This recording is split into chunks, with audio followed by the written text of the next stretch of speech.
चार गावे अगदी उतरता राग घ्या कळालं पाहिजे संपत आलंय ना असे राग गायले वा वा जाती कुळ माझे गेले हरपून. ती म्हटली बाई त्याला पाहिल्यापासून माझी जात माझं कुल मी हरपून गेले.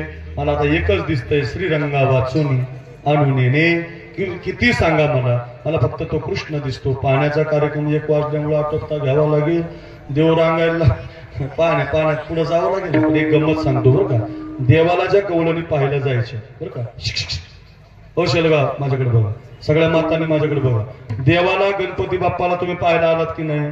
देवाला गवळणी ज्या पाहायला जायच्या कृष्णाला त्या MH15 MH16 MH17 MH18 MH19 MH20 21 22 23 24 25 26 27 28 29 30 ही कुठली पाशिंग नाही या वयोगटातल्या होत्या.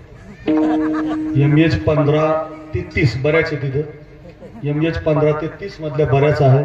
अशा या वयाच्या मुली सकाळी एकदा मेकअप करायच्या नवीन साडी घालायच्या. दुपारी एकदा मेकअप करायच्या नवीन साडी घालायच्या. संध्याकाळी एकदा मेकअप करायच्या नवीन साडी घालायच्या.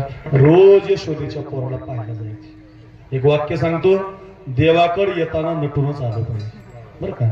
संसारासाठी नटून काही मिळत नाही. देवासाठी नटला तर देवाने इतकं सुंदर बनवलं आपल्याला. तो देव किती सुंदर असेल म्हणून त्याच्याकडे नटून येतात.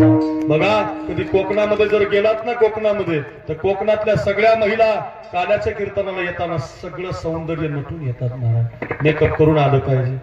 एखाद्याला माणसाला म्हणतात चल कीर्तन तसंच कळकट कपडे घालणार तसंच येणार. तसं नाही यायचं. आपल्याला जर देवानं सुंदर बनवलं एवढं गोजीरवानं बनवलं. भंगार राहत जाऊ नका. चांगलं राहत जा. मस्त राहत जा. स्वच्छ राहत जा. बघा गरिबी असू द्या तुमची पण चांगलं राहत जा. चांगलं राहण्याला किंमतीनं महाराज. स्वच्छ राहण्याला किंमतीनं महाराज. ऐका देवाकडे नटून यायच्या गवळणी पाशिंग ध्यानात ठेवा. MH15 ते MH30 बऱ्याच आहे तिथं. अशा पोरी सकाळ दुपार संध्याकाळ मेकअप करायच्या नवीन साड्या घालायच्या. 4 दिवस झाले होते आपली वेळ संपल्यामुळं. 1-2 मजल्याची इमारत होती आणि दुसऱ्या मजल्यावर MH95 राहिलं. 95 म्हणजे माथर. हातामध्ये काठी आलेली. वरून खाली बघायची तर तिला एकच चित्र दिसायचं. सकाळी पोरी इकडच जातात. दुपारी भागवताला इकडच जातात. संध्याकाळी कीर्तनाला इकडच जातात. झालं काय गावाला. काय झालंय बाई दम नाही निघाला तिला. 95चं नाव होतं मालू. काय नाव होतं मालू. मालू काठी टेकत काठी टेकत काठी टेकत ह्याच्या MH17 ते 30च्या पोरी होत्या का त्यांना आडव्या.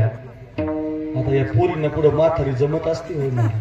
जशी माथारी पाहिली तशी पोरी म्हटलं हे डंगरे तुझं काय.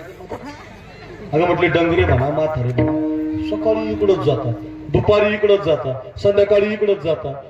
झालंय काय तुम्हाला. ती म्हटली अजून तुला माहितीच नाही का. काय यशोदेला मुलगा झाला. गावच्या राजाला मुलगा झाला. गावच्या कधी 4 दिवस झाले. काय नाव ठेवलं त्याचं. कृष्ण गोविंद मुरलीधर कन्हैया कान्हा. बाई बाई बाई बाई जा जा जा. पोरी गेल्या निघून. 95 माडूला जाण्याची इच्छा झाली. पण बाबा माझं मत असं तिनं तसंच जायला पाहिजे होतं. पण 95ला वाटलं बाई पोरीनं लय भारी मेकअप केला. पोरीनं लय भारीतली साडी घातली. 95नी दुपारीच आंघोळ केली. थंडी जमत नव्हती तिला. दुपारी आंघोळ केल्याबरोबर तिच्या बापानं तिला पैठणचा शालू दिला होता. लय भारी होता. पुतळ्या डोरलं साखळी पैंजण नेसले